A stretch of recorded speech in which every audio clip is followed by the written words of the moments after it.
സംസ്ഥാനത്ത് മഴ കനക്കും. എറണാകുളം, തൃശൂർ ജില്ലകളിൽ ഇന്ന് ഓറഞ്ച് അലർട്ടാണ്. കണ്ണൂർ, കാസർഗോഡ് ഒഴികെ മറ്റ് 10 ജില്ലകളിലും യെല്ലോ അലർട്ടാണ്. കേരള, ലക്ഷദ്വീപ് തീരങ്ങളിൽ മത്സ്യബന്ധനത്തിന് ഇറങ്ങരുതെന്നും ജാഗ്രതാ നിർദ്ദേശമുണ്ട്. തെക്കൻ ശ്രീലങ്കയ്ക്ക് മുകളിൽ ചക്രവാത ചുഴി രൂപപ്പെട്ടതും റായലസീമ മുതൽ കോമറൈൻ മേഖല വരെ ന്യൂനമർദ്ദപാത്തി സ്ഥിതി ചെയ്യുന്നതും 5 ദിവസം വ്യാപകമായ ഇടിമിന്നലോട് കൂടിയ മഴയ്ക്ക് വഴിവെക്കും എന്നുള്ളതാണ് മുന്നറിയിപ്പ്. ഓഗസ്റ്റ് 15 വരെ അതിശക്തമായ മഴയ്ക്കും 17-ാം തീയതി വരെ ശക്തമായ മഴയ്ക്കും സാധ്യതയുണ്ട് എന്നാണ് കാലാവസ്ഥാ മുന്നറിയിപ്പ്. ഐഷത്തുൽ ഷംന ചേരുന്നു ന്യൂസ് ഡെസ്കിൽ നിന്ന് വിവരങ്ങളുമായി. ഷംന, ഒരിടവേളയായിരുന്നു, വീണ്ടും മഴ ശക്തിപ്പെടുകയാണ്. സംസ്ഥാനത്ത് ഇന്ന് കാര്യമായി മഴ പെയ്യുമെന്നുള്ളത് തന്നെയല്ലേ മുന്നറിയിപ്പ്? തീർച്ചയായും എൽദോ, ഇന്ന് 12 ജില്ലകളിലും മഴ മുന്നറിയിപ്പുണ്ട്. 2 ജില്ലകളിൽ ഓറഞ്ച് അലേർട്ടാണ്.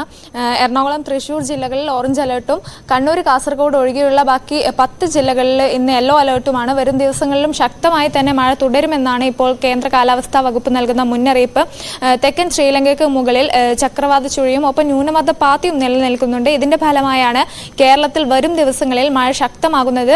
15-ാം തീയതി വരെ അതിശക്തമായ മഴക്കും ഓഗസ്റ്റ് 17 വരെ ശക്തമായ മഴയ്ക്കുമാണ് ഇപ്പോൾ കാലാവസ്ഥാ വകുപ്പ് മുന്നറിയിപ്പ് നൽകിയിട്ടുള്ളത്. ഒപ്പം തന്നെ കേരള, ലക്ഷദ്വീപ് തീരത്ത് മത്സ്യബന്ധനത്തിന് പോവരുത്, അതുപോലെ അനാവശ്യ യാത്രകൾ ഒഴിവാക്കണം തുടങ്ങിയ മുന്നറിയിപ്പുകളൊക്കെ നിലനിൽക്കുന്നുണ്ട്. ഒപ്പം തന്നെ താഴ്ന്ന പ്രദേശങ്ങളിൽ വെള്ളക്കെട്ട് സാധ്യത, അതുപോലെ മണ്ണിടിച്ചിൽ സാധ്യതയൊക്കെ ഉണ്ട്. അതുകൊണ്ട് തന്നെ അനാവശ്യ യാത്രകൾ ഉൾപ്പെടെ ഒഴിവാക്കണമെന്ന് പ്രത്യേക ജാഗ്രതാ നിർദ്ദേശമുണ്ട്. എന്തായാലും വരും ദിവസങ്ങളിൽ ശക്തമായി തന്നെ മഴ തുടരുമെന്നാണ് ഇപ്പോൾ കാലാവസ്ഥാ വകുപ്പ് മുന്നറിയിപ്പ് നൽകുന്നത്. എൽദോ, ഷംന, ഈ മഴ ഇന്നലെ മുതൽ ഇപ്പോൾ തിരുവനന്തപുരത്തൊക്കെ രാത്രി തന്നെ വലിയ മഴയുണ്ടായിരുന്നു. ഈ സംസ്ഥാനത്ത് മറ്റു ഭാഗങ്ങളിലാണെങ്കിൽ പോലും കാര്യമായിട്ടുള്ള വെള്ളക്കെട്ടോ അല്ലെങ്കിൽ അത്തരം പ്രശ്നങ്ങളോ, നദിയിലെ ജലനിരപ്പ് ഉയരുന്ന സാഹചര്യമോ അങ്ങനെയൊക്കെ റിപ്പോർട്ട് ചെയ്യപ്പെടുന്നുണ്ടോ?